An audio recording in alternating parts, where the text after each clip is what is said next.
All right, our next talk is Two Botanists and an Artist Walk into the Desert by Tiana Rehman from the Botanical Research Institute of Texas. So not quite a joke, but it is where our story begins. In 2018, I, Barney Lipscomb, another botanist at the Botanical Research Institute of Texas, henceforth Brit, and artist Mark Dion step out of our vehicle, plant presses in hand, into the dusty, empty lot at the intersection believed to be the present-day Frontera, Texas, where this specimen was collected. We are in far west Texas along the Mexican border, a few miles from the city of El Paso, attempting to retrace the locality from which the specimen in front of you was collected in 1852, only a few years after the Mexican-American War, collected by Charles Wright. Why are you here? Why were we here, you might ask? It was a chance encounter at a behind-the-scenes tour that we gave at the Britt Herbarium and Library in 2017, during which we exhibited this specimen.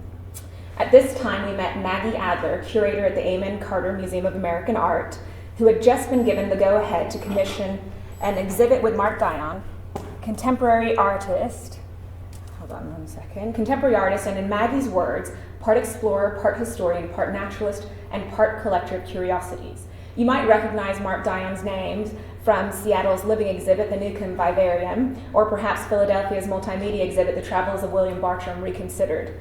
The Amen Carter exhibit, however, is intended to celebrate the Texas roots of their collection, in particular the 19th century works of ornithologist and author John James Audubon and watercolorist Sarah Ann Lill Hardinge, among others.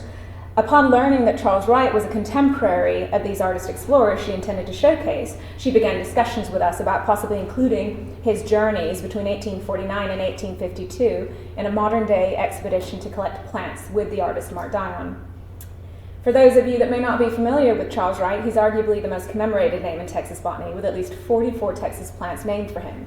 He was a Yale-educated botanist, the first to botanically explore the Texas region west of the Pecos River, and in 1849 he walked over 1,300 miles round-trip between San Antonio and El Paso, accompanying an Army supply wagon chain at the behest of Harvard botanist Asa Gray.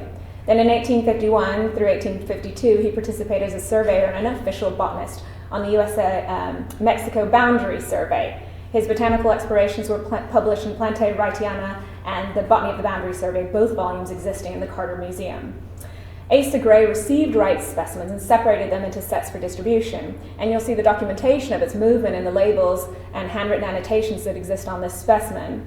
Since Wright's collections were sponsored in part by the Smithsonian Institution, and by virtue of their $150 investment in his collection efforts, they received an early set. Rather important fact is these specimens contributed to the founding set of specimens for that natural history collection.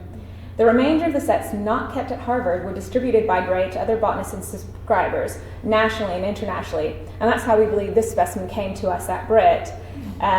This particular one was probably sent to subscriber Emil Daprick, whose private herbarium was transferred to the Milwaukee Public Museum, and it was upon his death. Lloyd Herbert Shinners, who was the founder of the Southern Methodist University collection now at Britt, exchanged for these specimens in the late 1940s in an effort to repatriate some of those early Texas collections.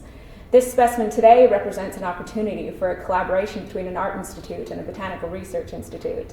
We've been fortunate to participate in outreach programming with Amen Carter, and we've brought botany and Charles Wright to life for young students, and we look forward to the upcoming exhibit at the Amen Carter Museum of American Art, Perilous Texas Adventures with Mark Dion, which will be open to the public in Fort Worth in 2020. What I'm struck with in 2018, as two botanists and an artist walk into the desert, is a vast gulf between the conditions in which Charles Wright collected and those today. The sharp crackle of a security radio filters from across the border in Mexico as we voucher a tamarack salt cedar specimen, a late 19th century exotic escape that is most certainly something Charles Wright would not have seen here. And yet the specimen we collect will join the Wright specimens in the cabinets at Britt and continue to inform generations of researchers to come, botanists, artists, and other students alike. As Asa Gray is quoted to have said of Wright, his name is frequent and imperishable in the record of science.